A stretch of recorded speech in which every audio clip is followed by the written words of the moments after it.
പാകിസ്ഥാനോട് കോൺഗ്രസിന് മൃദു സമീപനമാണെന്ന് ആക്ഷേപിച്ചു വീണ്ടും പ്രധാനമന്ത്രി നരേന്ദ്രമോദി. കോൺഗ്രസ് ഭരണകാലത്ത് പാകിസ്ഥാന് പ്രേമലേഖനങ്ങളാണ് അയച്ചിരുന്നതെന്ന് പരിഹാസം.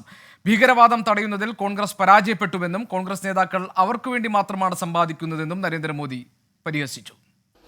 याद करिए कांग्रेस के समय क्या हाल था।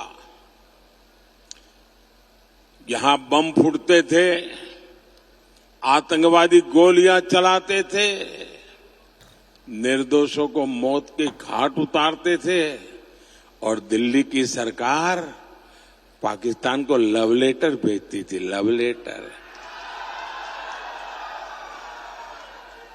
अमन की आस लगाती थी, अमन की आस। ജാർഖണ്ഡിലെ പാലാമുവിൽ തെരഞ്ഞെടുപ്പ് റാലി അഭിസംബോധന ചെയ്യുമ്പോഴായിരുന്നു പ്രധാനമന്ത്രി നരേന്ദ്രമോദിയുടെ ഈ പരാമർശങ്ങൾ. ആർ അച്യുതൻ ഞങ്ങളുടെ പ്രതിനിധിയുണ്ട് വിവരങ്ങളുമായി. അച്യുതൻ, വീണ്ടും കോൺഗ്രസിനെ രൂക്ഷമായ ഭാഷയിൽ ആക്രമിച്ചുകൊണ്ടാണല്ലോ നരേന്ദ്രമോദിയുടെ തെരഞ്ഞെടുപ്പ് റാലികളിലെ പ്രസംഗങ്ങൾ.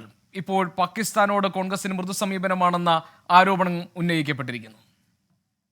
തീർച്ചയായിട്ടും ഗോപികൃഷ്ണൻ, അതായത് കോൺഗ്രസിനെ ലക്ഷ്യം വെച്ചുകൊണ്ടുള്ള ഈ പ്രചരണ വാക്കുകളാണ് മോദി പല ഘട്ടങ്ങളിലായുള്ള റാലിയിൽ ഉന്നയിച്ചിട്ടുള്ളത്.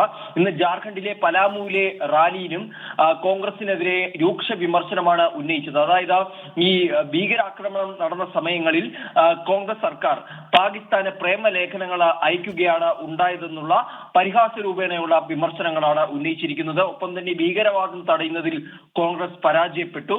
2014 ഒരു വോട്ട് കൊണ്ട് കോൺഗ്രസിന്റെ അഴിമതി സർക്കാരിനെ ജനങ്ങൾ നീക്കം ചെയ്തുവെന്നും പ്രധാനമന്ത്രി ജാർഖണ്ഡിൽ റാലി അഭിസംബോധന ചെയ്ത് സംസാരിക്കുകയുണ്ടായി. കോൺഗ്രസ് നേതാക്കൾ സമ്പാദിക്കുന്നത് അവർക്ക് വേണ്ടി മാത്രമാണ്, രാജ്യത്തെ ജനങ്ങൾക്ക് വേണ്ടി 1 രൂപ പോലും വിനിയോഗിക്കുന്നില്ല എന്നുള്ള ആക്ഷേപം കൂടി പ്രധാനമന്ത്രിയുടെ ഭാഗത്തു നിന്നുണ്ടാകുന്നുണ്ട്.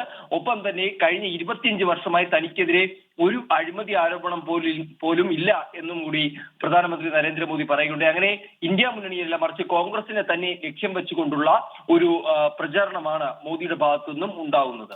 ഗോപികൃഷ്ണൻ. ആർ അച്യുതനാണ് വിവരങ്ങൾ നൽകിയത് ഡൽഹിയിൽ നിന്ന്.